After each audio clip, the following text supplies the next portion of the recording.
Good morning, good evening, everyone. Today we have our student, Dr. Jessica Kaushal, who mastered in internal medicine at Yale. So big achievement. And we wanted to understand some tips from her and challenges that she faced so that the other students can avoid those challenges and find the tips useful. So welcome, Jessica. Hi, hello.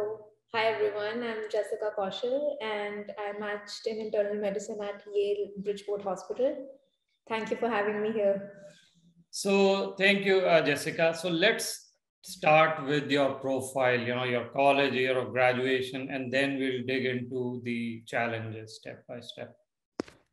So I am batch 2013. So I was supposed to graduate in 2018, but I extended my internship and I graduated last year. So I'm sure everyone must be familiar with the fact that in order to do electives, you need to be a medical student. So that was the same reason behind my decision of extending my internship. I know that lately this clause has come. I think last year only government has kind of made a law where you cannot extend your internship. So this is one thing. That's why I extended. But now I guess it won't be possible for students in Punjab, I know. And I decided to do USMLE at the end of 2018.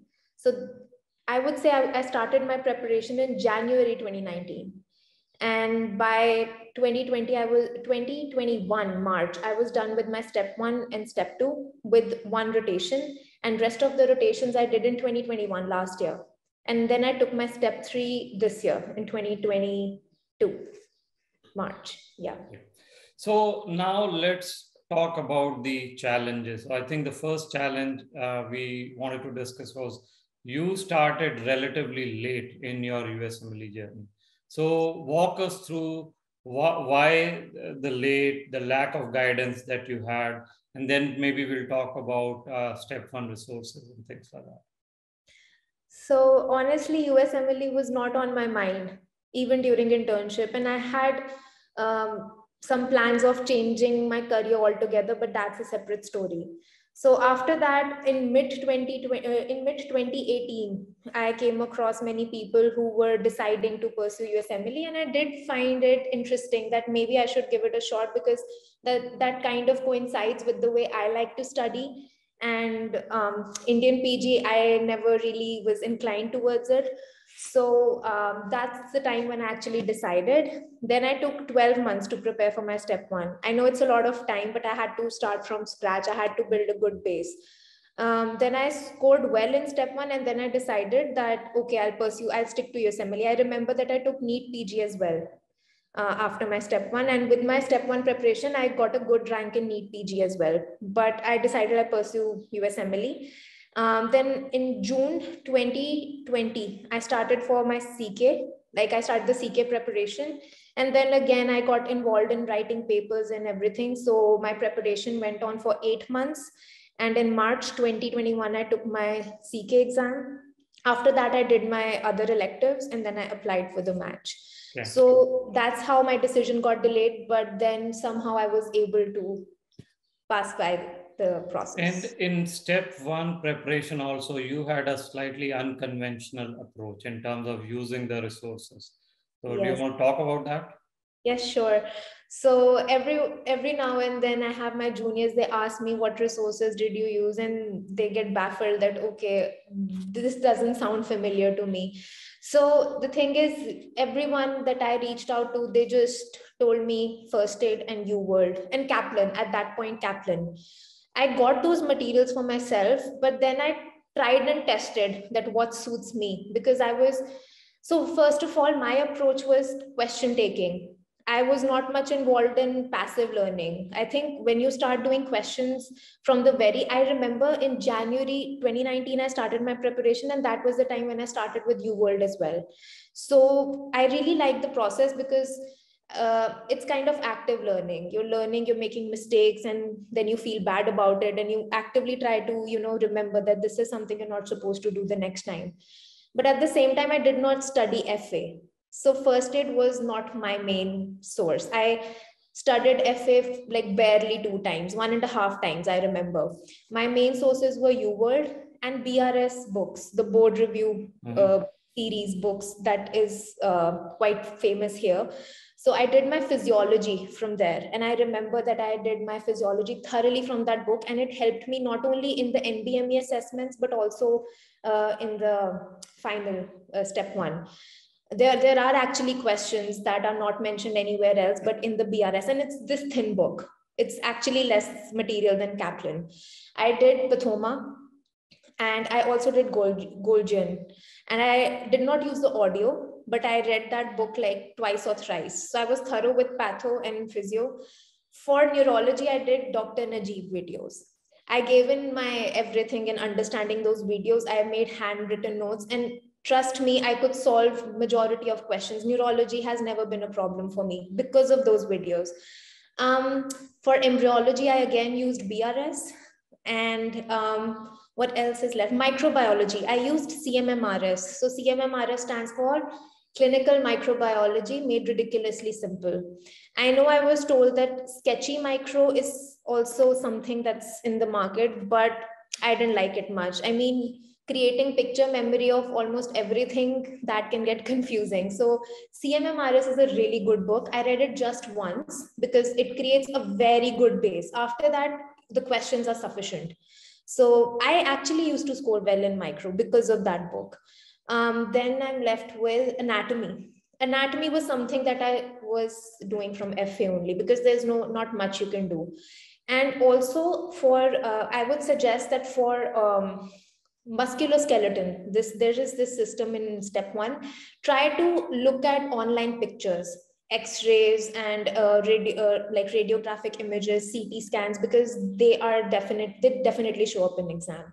So these were my sources, not the conventional ones, not at all Kaplan, nothing of that sort. Boards and beyond was something that had just came in. I remember doing cardiovascular from that, nothing else. So I managed, but I've heard it's really good. So if students want to do that, they should go ahead with it. These were my prep materials. Thank you. This is very comprehensive for the step 1 prep. So now let's move a bit further. So you took step 1, then I guess preparing, you came here for electives, then took CK, and then you were also here at the height of pandemic for your USCE. Yes. Right? So let's talk about the challenges you faced in finding USCE and probably what learnings did you get from USCE, in spite of what others were claiming, good USCE, bad USCE. So talk to us about USCE and its importance. So while I was preparing for step 1, of course, I knew this thing that USCE is a must. It should be on your CV, but I had no idea how to reach out.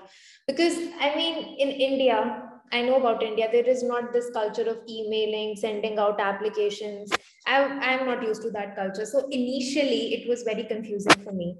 At that point, when I looked it up, I realized that there are just 8 medical schools where you can apply because of the VSLO thing. There is this visas and VSLO thing that a medical school needs to be a member of that at that portal. Only then they would exchange students as exchange visitors, as student visitors. So at that point, since I did not have my score, I applied to FIU independently.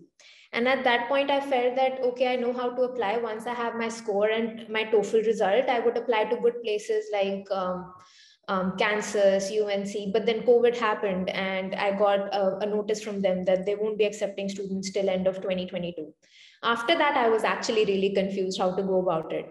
I also enrolled in Sarthi very late around the match time. So I did not know about Sarthi. Otherwise, I would have actually, because after that, I met a lot of students here who came from USMLE Sarthi, and they found the process to be easier, and they were rotating at a little better places, the so-called better places. So I regret not having enrolled in Sarthi at that point. But my process was that I somehow got some emails and reached out to people, reached out to some super seniors that please, can you get me an elective? And I got a response from Jackson Park. I personally emailed them.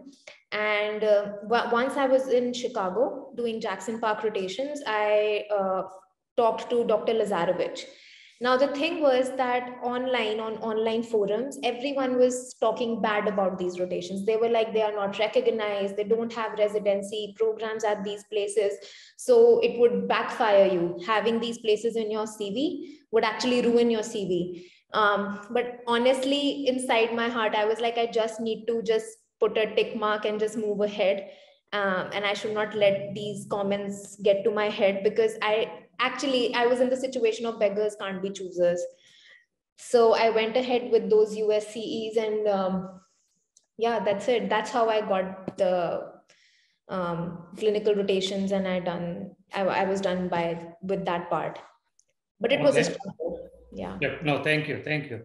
Now let's move on to the match process. So, you joined Sarthi probably late. How did you navigate the match process, the application, and then the interviews? So talk to us about those challenges and how the peer group helped, how Sarthi helped, and all that. So I had a few friends from the previous cycle, and they had enrolled in USMLE Sarthi, and they told me that Sarthi really helps students with their CVs, with the personal statement and the interviewing process. But I was too late, I remember. So I was done with my CV and personal statement. I did not get my personal statement reviewed, but yes, with the CV part, I would say I did get to know how the CV should be organized. It's very important, because the ERAS application on a gross, if you visualize it grossly, it's pretty similar. It's just black ink on the screen, and everything looks same. So how would you differentiate it? So I think subtleties like organization, how you write your points, how concise and precise you are about your achievements, and what you want to show, because that also really matters. There's a limited space in every column, so you have to put your best foot forward, and you have to mention those points on which you want the interview to go. So Right. you wouldn't want to write something redundant, which like a discussion on that thing wouldn't actually yield you anything. You would want to put something that actually grabs the interviewee's attention, right? So that's something that I got to know. So it was very helpful to me. But the best part was the interviewing skills, because in India, I have also never been through this process of interview, like going to interviews and giving interviews. And not many people are used to that in India. That's what I feel. It's not a culture here. So speaking, like of course, the communication skills, what you should speak, how much the content, the precision and the concise nature, the answers, and how you should not have any loopholes in your answers, even if you have red flags on your CV. So that's something that I learned from Sarthi, and it was very helpful for me. I remember my first interview, it went a little like not how I expected to be. But from that, I actually learned that, okay, these are the things that I need to keep in mind. And I used to watch the videos before every interview of mine, and it always helped me. Okay, this is something that needs to be rectified. This is something that I shouldn't be talking about much. This program seems to be a little serious when it comes to academics, so I should talk more about academics compared to my extracurriculars. So these are the things that I wouldn't have known had I not enrolled in Sarthi. Good. Thank you. Thank you. This was very, very helpful. Now, as we wrap up, what would be your top tips to students, who are going into the match this season, and maybe other students who are preparing for their USMLE journey? So what would your general guidance be for such students? What should they focus on given your experience and some of the challenges? In my experience, I would say USC is very important. Okay. I can say that. I can give you an example actually. So I got this interview from a very good place. Can I mention the name? Of course. So I got the interview from UMass Bay State. And I had a friend in radiology department who told me that one of his friends who had better scores than mine, who was a more recent graduate than I was, did not get an interview. And the main reason was USCE. And I did my USCEs at Jackson Park, at Swedish Covenant. So these were the places that at one point I was told are going to kill your CV, but they got me an interview at Bay State. So USCE is of utmost importance, and people should avail Sarthi to get more USCEs. That's so important. Also, because step one being pass and fail, I think the clinical skills through USCE, through the letter of recommendations, they would be valued more. Second, I would say that interviewing skills. I had zero interviewing skills when I first joined Sarthi. I remember you asked me a question and I was completely blank. I had nothing to say at that point because I just did not know what I should say. It's such a basic question. Tell me about yourself. You don't know what, like, how can you tell someone about yourself in just 90 seconds? What all can you just put in those 90 seconds? So giving an interview is an art. And I think this is something that needs to be taken seriously. I have heard of someone not matching despite 13 interviews because of lack of interview skills. So this is very important. Also, when you are making your CV, I know at this point, everyone is rushing through things. They would be like grabbing every possible opportunity, writing hundreds of papers, and at the same time doing presentations, etc., etc. But just want to put it out there, there's a limited space in the CV. So you have to put the best of your credentials on the CV. Another thing, don't underestimate your extracurricular skills. I remember I got this interview from a very nice place. So it's a very interesting story. So the associate program director, she told me that, Jessica, we had rejected you initially. And I was like, okay. And she said, then do you want to know why we called you for an interview? I asked them why. So she said that I asked someone to review Indian applications, and that person came across that extracurricular hobbies part of my CV, and I had written shot put over there. So I was a state level shot put player back in school. And that particular word, short put, got me that interview at a university program. So you never know what's going to get you an interview. So be honest, and in your hobbies, just be honest. And if you're doing something that you in your heart know that it's very different and you are very skillful at that, do mention it. And you have the power to actually drive the direction of the interview. I remember whenever I used to start the interview, I always used to start by saying, I am in Toledo and it's snowing over here. And I remember my interview actually being like, it actually went on the shape of a snowflake. So you can actually guide the interview. You should know what to say. And if you feel that you're not confident about the academic part, you can drive the interview on your extracurriculars. If you feel that you're very confident about your academics, you can, sway the interviewer towards that side. So yeah, these are the things that I feel I realized in this math cycle. Well, thank you very much, Jessica. This was very, very helpful, very motivating, and I'm sure students will find it very useful. So thank you for your time. I appreciate it, and good luck for your residency. Thank you so much. Thank you.